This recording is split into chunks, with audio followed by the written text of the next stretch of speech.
Today in the shop, we got a 2018 Dodge Ram. This is the half ton. Let's pop the hood and I'll show you what we're gonna be doing. All right, this has the 5.7 in it. I put a light underneath here. Figured I would show you this. Let's see if I can get you right in there. Yep, water pump. As soon as I took the serpentine belt off, it started leaking, so the serpentine belt was holding just enough pressure on it to kind of slow down the leak, but now that there's no serpentine belt, lots of drips. So we're going to drain this out. We got the catch pan down there already. We'll get it down to a safe spot on the level, and then we'll pull it off. So on the driver's side of the radiator, you can see right there in the center of the shot, that is a little drain. It does have a plastic nut, and then it's got a little spot to attach a hose. I'm a little nervous to turn that thing because that is all plastic and it's all hooked to the radiator. So instead, I think we're just going to disconnect the lower hose since that's got to come off anyway. We'll drain the coolant out of that and not risk cracking this fragile, overheated, stressed plastic. So here's a tool I haven't used a ton, mostly on just a few vehicles, Volkswagens, that Jeep Cherokee, and now this one. So we're going to see how it works on popping some of these clamps off, because none of the radiator hose clamps are like a threaded style regular hose clamp. So they're all that spring clip type that you see right down there. All right, initially I was going to take off this clip, this spring clip, and this one. But I'm kind of thinking I might just leave those right on the thermostat housing and just spin that off and tuck it over to the side. Okay, got our upper radiator hose off with the little housing, just left all that together.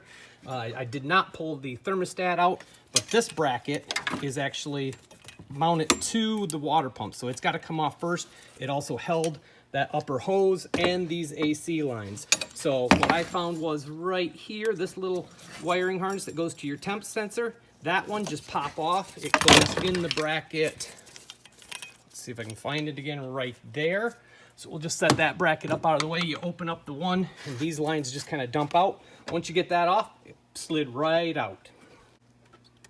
All right, our idler pulley on the top for the serpentine belt. It's got a heck of a groove in it. You can see it right there. So we are replacing that. That's going to make it a little bit easier to get into some of those bolts that are in behind it. So we'll just take that off, set it aside. We're not going to put the new one on till we're almost done. So far, all the bolts I've taken off have been a 13, and I've actually been using a shallow. But now down here, you can see right there, this little hose is held on with a clip that actually has to come off first, and that's a 13 deep well. So we'll get that out of our way next.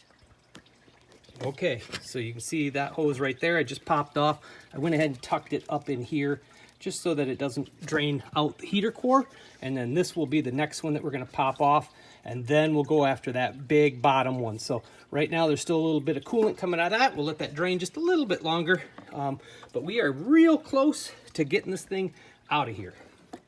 16 mil, and the tensioner is off. You can see we actually got quite a little bit of wear in the pulley here too. So we'll see about also switching that one out. We're down to our last hose. We've got a little tool hooked up. Hopefully you can see. Let me see if I can get you in here. Right there. There's our little tool. You can see our clamp is loose. And so this is probably about the biggest spot where these little specialty tools come in handy. I've actually gone back and forth between good old channel locks and this thing on some of these fittings. So, but down there, that's a real nice spot. And what I like about it does have that little lock. And so it will just sit there and hold that thing, and then I can wiggle it out of the way. You see I put my screwdriver, just kind of working that hose around. But by sticking it in there, now it's just draining out. It's going right in my pan where I wanted it. So we're going to let that drain for a little bit before we pop it off. So I have all 12 bolts that hold it on. It's just sitting there. So I'm going to take a little whack-a-macky and just give it a couple little taps and see if I can get it off. I think I'm just going to lower it right out the bottom. By lower it, I mean drop it. I apologize. I had to switch over to my tablet. My phone was dying, but you can see we got the surface pretty clean. We'll give it just one little last wipe, and we'll call that done. Ready to put that back on. All right, we're using a Gates water pump, and the O-ring or gasket, whatever you want to call it, was not in when it came. It just came in a package on the side, so I put that in, and the only difference I can tell between the two of them is that one's got a plastic impeller, the original, and this one looks like it's aluminum. So let's go ahead and get this thing put back on. All right, I did drop it in from this side. I just kind of pulled the hoses back a little bit, pushed this hose out of the way, snaked it down in. This is, though, my last opportunity to make sure that that gasket is completely in this water pump, because once I put those bolts in and start tightening it down, it's going to push that gasket down, and if it's not in place, it's going to wreck it. All right, we got it in, tightened it all down. Kind of work your way from some of the center bolts. There's one right back in there, and kind of work out and around. That was the pattern I did. A lot of different stuff online, and I do not have an owner's manual for this, or a repair manual, I should say. So I went with the 18 to 22 is kind of what I saw. So that seemed good to me. The housing tightened up nicely against itself, which means that thing's crushed. Some of them were pretty high, and that just did not seem right with this type of setup. So double check your Torx, but that's what I used.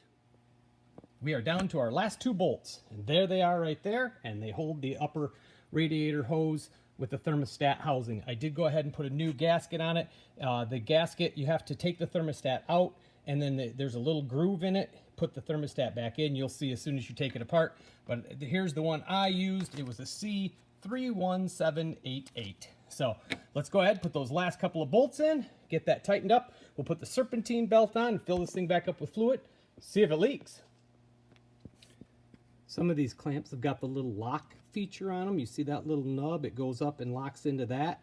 If you get it up into that, and it will click and stay, and it'll lock, and that way you can move it around without leaving your tool on it. And when it comes time to undo it, just take yourself a little pair of pliers or something, get it into place, and just kind of pick up on it a little bit, and it'll pop, snap itself right back in, nice and tight.